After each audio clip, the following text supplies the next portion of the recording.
Hello students, welcome to my YouTube channel. और आज हम लोग रेलवे के द्वारा जो एनटीपीसी का फॉर्म आया है उसके बारे में बात करेंगे। ये जो वैकेंसी आई है वो इंटर लेवल की है। तो अगर आप 10+2 पास है और आपकी उम्र 18 साल हो चुकी है और अगर आप 33 साल से कम उम्र के हैं तो आप इस फॉर्म को अप्लाई कर सकते हैं। तो ये फॉर्म ऑनलाइन कब से होगा? तो 21 सितंबर से ये फॉर्म ऑनलाइन होना शुरू हो गया है और आप 21 अक्टूबर तक इस फॉर्म को भर सकते हैं। हाँ, 23 तारीख के बाद भी आप फॉर्म को करेक्ट कर सकते हैं। अगर आपका फॉर्म में कहीं भरने में गलती हो गया, आप उसे सुधारना चाहते हैं तो 23 अक्टूबर के बाद एक विंडो ओपन होगा जिसमें कुछ फीस लगेगा। उसके बाद आप इस फॉर्म को करेक्ट कर सकते हैं। ठीक है, एज जो होना चाहिए वो मिनिमम 18 साल है और मैक्सिमम 33 ईयर्स है। इसमें एक्चुअली 18 से 30 साल का ही ये एज क्राइटेरिया होता है, लेकिन कोविड पेंडेमिक की वजह से 3 साल एक्सटेंशन मिला है सारे लोगों को। तो हर कैटेगरी के स्टूडेंट को 3 साल का एक्सटेंशन मिला है तक। लेकिन अगर आप ओबीसी है तो उसमें आपको 3 साल आपको एक्सटेंशन मिलेगा एज में। अगर आप SC ST है तो 5 साल मिलेगा, है ना। नेक्स्ट देखते हैं नेम ऑफ पोस्ट जो है एंड नंबर ऑफ वैकेंसी। तो टोटल 4 पोस्ट है। एक है कॉमर्शियल कम टिकट क्लर्क, इसकी वैकेंसी 2022 है। ये लेवल 3 का वैकेंसी है। इसमें मेडिकल स्टैंडर्ड MS मतलब मेडिकल स्टैंडर्ड B2 मांगा गया है और इसका इनिशियल पेमेंट जो आपका बनेगा सैलरी वो 21,700 रुपये। ठीक है, ये आपका बेसिक पे है।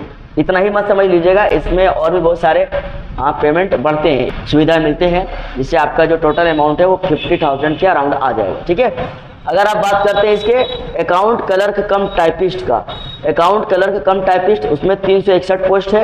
ये लेवल 2 की वैकेंसी है। इसका मेडिकल स्टैंडर्ड C2 मांगा गया है और इसका इनिशियल पे 19,900 रुपया है। तो ये जो है आपका वो बेसिक सैलरी है। इसमें और भी एक्स्ट्रा बेनिफिट्स ऐड होते हैं जिसके बाद आपका सैलरी बढ़ जाता है। ठीक है, आपका सैलरी 35,000 प्लस हो जाएगा। उसमें जूनियर क्लर्क कम टाइपिस्ट जो है वो उसमें 990 सीट है। ये लेवल 2 है और इसका जो मेडिकल स्टैंडर्ड है C2 रखा गया है। बाकी इनिशियल पे 19,900 ही है। और ट्रेन क्लर्क जो है सो उसका मात्र 72 सीट है। लेवल जो है वो 2 कैटेगरी में आता है और मेडिकल स्टैंडर्ड इसका A3 रखा गया है और इनिशियल पे 19,900। ये मेडिकल स्टैंडर्ड का आपको एक चार्ट मिलेगा। आप इसी चैनल में इसी वीडियो में आपको एक मेडिकल स्टैंडर्ड का चार्ट मिलेगा। ठीक है, तो आप उसको भी पॉज करके देख लीजिए। टोटल पोस्ट हो जाता है आपका 3,445। लेकिन ये पोस्ट और बढ़ने वाला, ये वैकेंसी और बढ़ जाएगा।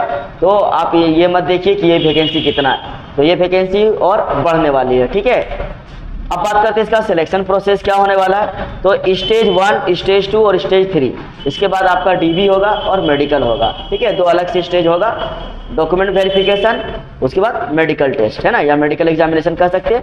तो स्टेज 1 जो है वो CBT मोड में होगा। CBT मोड मतलब क्या होता है? कंप्यूटर बेस्ड टेस्ट, मतलब आपको कंप्यूटर में टेस्ट देना है। ठीक है, मैथ्स में उसमें 30 क्वेश्चन रहेंगे, रीजनिंग में 30 क्वेश्चन रहेंगे और जनरल जो साइंस है उसमें आपका 40 क्वेश्चन रहेगा। इसको आप जनरल नॉलेज कहिए, जनरल अवेयरनेस कहिए।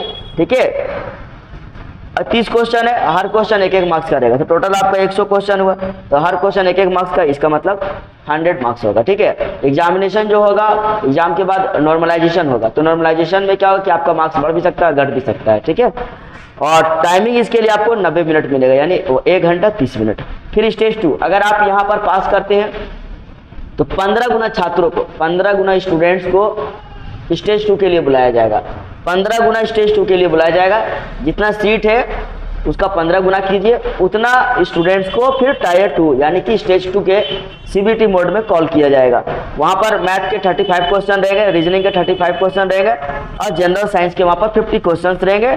सेम क्वेश्चन, जितना क्वेश्चन उतना मार्क्स का, यानी एक क्वेश्चन 1 मार्क्स का रहेगा। तो इस हिसाब से 120 क्वेश्चन 120 मार्क्स का रहेगा। यहाँ भी टाइमिंग आपको 90 मिनट मिलेगा। यहाँ पर देखिए टोटल आपका 20 क्वेश्चन बढ़ गया है लेकिन टाइमिंग वही है और इस क्वेश्चन का स्टैंडर्ड भी बढ़ जाएगा। मैं आपको बता दूं, पिछले बार जो एनटीपीसी का जो एग्जाम हुआ था उसका मैंने PT और मेंस क्वालिफाई किया था। तो अगर आप मेरे से एनटीपीसी की तैयारी करना चाहते हैं तो मेरे चैनल को सब्सक्राइब करके बेल बटन को प्रेस कर दें, क्योंकि पिछले बार जो मेरा सिलेक्शन हुआ था वो लेवल 5 में हुआ था, जो कि टाइपिंग पोस्ट था। उसका मैं रिजल्ट आपको भेज दूंगा, देख लीजिएगा। ठीक है, लेकिन मुझे टाइपिंग पोस्ट में जरा सा भी दिलचस्पी नहीं था, जिसकी वजह से मैंने टाइपिंग टेस्ट देने के लिए नहीं गया। ठीक है, फिर मैं अपना JSSC CGL का तैयारी करने लगा था, जो कि अभी विवादों से घिरा हुआ है। ठीक है। यहाँ पर आपका जब टायर 2 क्लियर हो जाएगा तो फिर आपको 8 गुना बुलाया जाएगा CBTST यानी computer based typing skill test में आपको कॉल किया जाएगा 8 गुना। यानी जितना नंबर ऑफ वैकेंसी है, जैसे ये दोनों में, ये जो दोनों आप देख रहे हैं अकाउंट क्लर्क कम टाइपिस्ट और जूनियर क्लर्क कम टाइपिस्ट, ये दो टाइपिस्ट का पोस्ट है। तो यहाँ पर आपका टाइपिंग टेस्ट होगा। तो जितना आपका सीट है उनको ऐड करके उसका आप 8 गुना कर लीजिएगा। वो 8 गुना यहाँ से आपको बुलाएगा टाइपिंग टेस्ट के लिए, ठीक है। तो हिंदी का टाइपिंग और इंग्लिश का टाइपिंग होगा। तो हिंदी अगर आप टाइपिंग कीजिएगा तो 25 वर्ड पर मिनट होगा, इंग्लिश का टाइपिंग कीजिएगा 30 वर्ड पर मिनट। इसका जो 10 मिनट में आपका टेस्ट हो जाएगा कि आपको टाइपिंग आता है या नहीं आता। अच्छा, टाइपिंग का कुछ रूल है, इसमें आप बैक स्पेस का इस्तेमाल नहीं कर सकते, एडिटिंग टूल का इस्तेमाल नहीं कर सकते, ठीक है।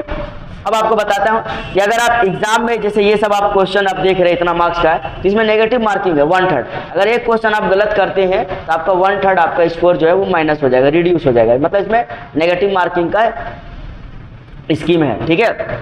अच्छा, मैं आपको बताना चाहता, इसमें जो सिलेबस है, इसका जो सिलेबस है, इसका एक अलग वीडियो आएगा, उसको आप देखिएगा तभी आप तैयारी कर सकिएगा। एक्चुअली स्टूडेंट्स, जो वैकेंसी आती है उसमें जितनी सीट रहती है उतनी सीटों पर बहाली हो जाती है। अच्छा, अब किसका सिलेक्शन होता है, किसका सिलेक्शन नहीं होता है। तो जो स्टूडेंट को जो सिलेक्शन प्रोसेस है और जो एलिजिबिलिटी क्राइटेरिया है, सिलेबस है, अगर वो आपको पता रहेगा तो उसको आप ध्यान में रख करके तैयारी कीजिएगा। तो क्या होगा कि आपका सिलेक्शन हो जाएगा, और नहीं तो फिर आपका सिलेक्शन नहीं हो पाएगा, ठीक है। तो इसका एक अलग वीडियो आएगा जिसमें हमने सिलेबस के बारे में बात करेंगे और किस जोन में कितनी वैकेंसी है उसका बात करेंगे, ठीक है। तो अगर मेरे द्वारा बनाया गया कंटेंट आपको अच्छा लगे, आपके लिए अगर ये इंपॉर्टेंट था, तो आप इसको लाइक और शेयर जरूर करें, ठीक है। अगर आपको इसमें कोई चीज़ का प्रॉब्लम है, अगर आप में से कुछ पूछना चाहते हैं तो आप कमेंट कर सकते हैं। मिलेंगे नेक्स्ट वीडियो में। Thank you for watching.